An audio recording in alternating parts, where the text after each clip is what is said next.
extend our condolences and sympathies to the family, the Lango community, and the country at large. Mzee has left us. Us, I mean people from the north.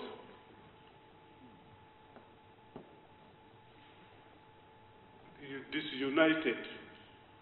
We are not as united as we were during independence. And what Honorable General Moses Ali put across related to the work that Honorable the late did for this country, I think it is time for this government to have a deep reflection on a mechanism of reconciliation. As a country, as a government, a son of this who has done tremendous things to the country called Uganda must be released. We must move a step ahead and do something to these three presidential commissioners. Talk about peaceful handover of power. Mzee is only 94 years.